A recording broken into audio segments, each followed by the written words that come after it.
Hey, what up guys, AB2 Music here, and today I'm talking about the next posthumous album by Juice, The Party Never Ends, or that's what I think it is.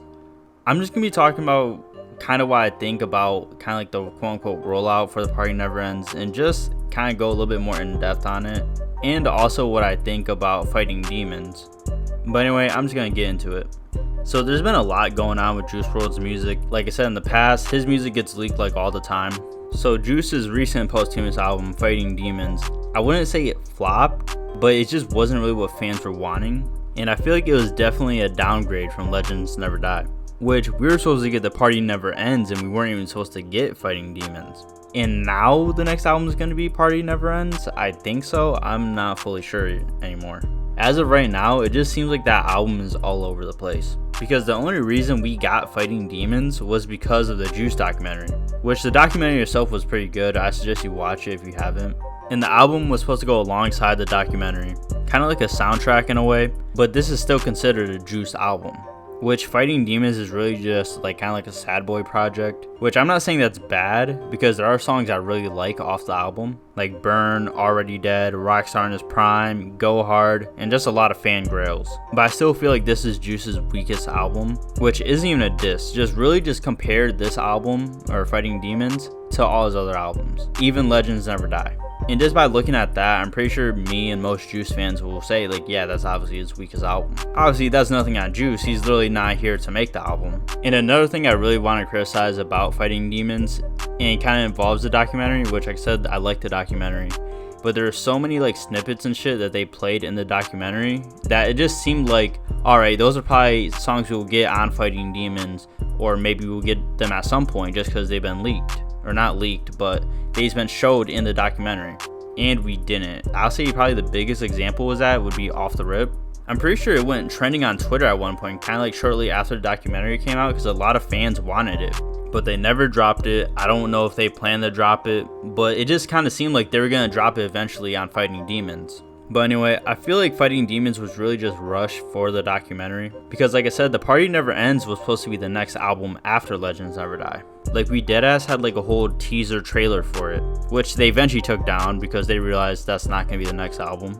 And in the trailer, Go Hard was playing in the background. So that kind of alone shows that they had different plans for certain Juice songs. Like, I assume Go Hard was going to be on The Party Never Ends. And on top of that, they had a pre-save link for, I'm pretty sure, Spotify. And I don't know about everything, but I'm pretty sure I remember it being on Spotify where you could pre-save already. Because I remember people talking about the album cover, and then they're like, oh no, that's not the actual album cover, that's just what we put there for now. And I feel like they tried to fix Fighting Demons for the fans, because a lot of fans spoke out. So they eventually did add songs, but it was just so weird how they released them. We eventually ended up getting Cigarettes, which was a huge Juice grill, and honestly, they're probably the biggest W of a release, like from like a leak. We also got Go Hard 2.0, which was basically what Go Hard was supposed to be. And then they dropped Sometimes, also on Fighting Demons. It had like 3 different versions. And then we got Rich and Blind and Legends on the album for some annoying reason. But hey, it is what it is. It's like the whole album got like a fucking patch update.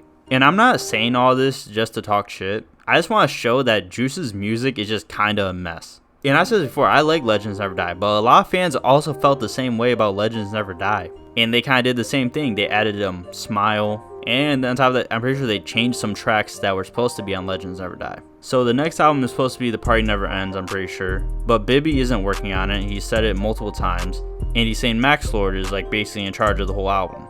The plan is, as of right now, he's gonna finish Offset's album, and then he's gonna start Juice's album. Which it sounds like a good plan. At least there's a plan there.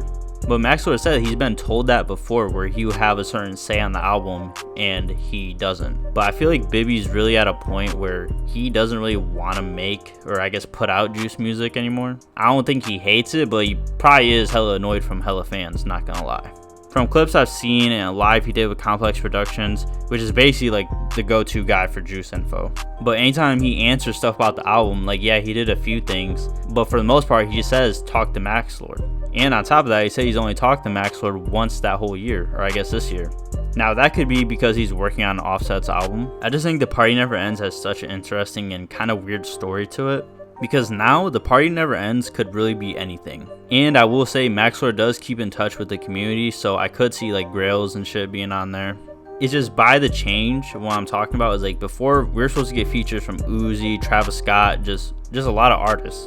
Uzi was supposed to be on Go Hard, but obviously we never got that from him. And I don't think he will really ever do any more posthumous like Juice collabs. He's talked about this before on Aiden Ross's like stream, where he doesn't like to change stuff about an artist's music, especially if they're not here to physically say how they want it. The only reason we got the Lucid Dreams remix was because that's not a new Uzi verse. Like, I'm pretty sure we were supposed to get Lucid Dreams like way back in the day, well, the remix anyway, but obviously we never did because of all the legal trouble that came with Lucid Dreams. It's just The Party Never Ends has been through a lot. This album has really went from like a 2 to 3 part album, which would be lucky if we get one album anytime soon. I do think they will release The Party Never Ends, but I could also see them doing a completely different project. I do think all this really shows how much of a mess putting out posthumous albums can really get. This isn't even like a diss to Grade A, but like I said before, so much stuff was supposed to happen with The Party Never Ends, and we still haven't got it. And then with both albums that they released, they had to tweak it a lot. And it got to the point where Bibby doesn't even really want to put out music like that anymore. Well, Juice music. Basically, Juice fans bullied him out of it. The only thing I really, I guess, get from Juice fans is because he did kind of say a lot of shit would happen and never did. For example, Legends Never Die Deluxe, that has been like kind of teased a lot, and obviously we never got it. We never got that for different reasons though. For example, there was a situation with the Kid Laroi, not anything the Kid Laroi did, but Bibby said, hey, you know, if you support his album first week, just basically get a good sales, and if Legends Never Die gets good sales, then he'll put out a deluxe. This was at the time when the Kid Laroi, like, yeah, he was popping, but like he really needed that push still. And Juice did give him a feature, like that's fair game. But Bibby saying stream the Kid Laroi's album if you want the Legends Never Die like deluxe, that's just doing too much. But I feel like shit was even messy back then, because I'm pretty sure the reason why we didn't get the deluxe was because it would have counted for another album and like something with Interscope's like contract. Anyway, I'm gonna listen to the next album. I just been really wanting to talk about this and how I kind of feel about the recent Juice albums, because I do like Legends Never Die, but I don't really see it as part of Juice's catalog. Same with Fighting Demons. And I feel like no one or any label is ever really going to put out another Juice project like his projects that he's put out, which is understandable. And then another aspect I've been kind of looking at is if that hype is still there for Juice. Obviously, I fuck with his music, his fans fuck with his music, but I feel like this next album will really tell us a lot. First, quality-wise, because like I said, this is Max Lord, I guess, like his first project, like taking over for Juice. And then this also shows people are going to tune in. Because usually how it goes, well, if it goes absolutely perfect, but usually most rollouts don't go absolutely perfect. Like label announces an album or artist announces an album, right? They stick with it and then they put it out and then see how it does. It's just a weird time because it's been rumored to be so many different type of projects. It was supposed to be a summer project at one point. It's supposed to be like a 3-part project at one point. And now the original person that's in charge of it or was in charge of it doesn't even want to do it anymore. Juice is just overall bigger than an artist at this point. People are making money off of him in the industry and out of the industry. Anyway, I'm just gonna end it here, guys. If you guys enjoyed the video, please leave a like. Let me know if you're hyped for The Party Never Ends. I know like this video wasn't, I guess, put together that well. It's just more a video, I guess, like me from a fan that has been following Juice WRLD for the longest, just to see how they've been doing with his music. And I kind of just want to get my thoughts and opinions on it. But anyway, I'm gonna see you guys in the next video. Peace.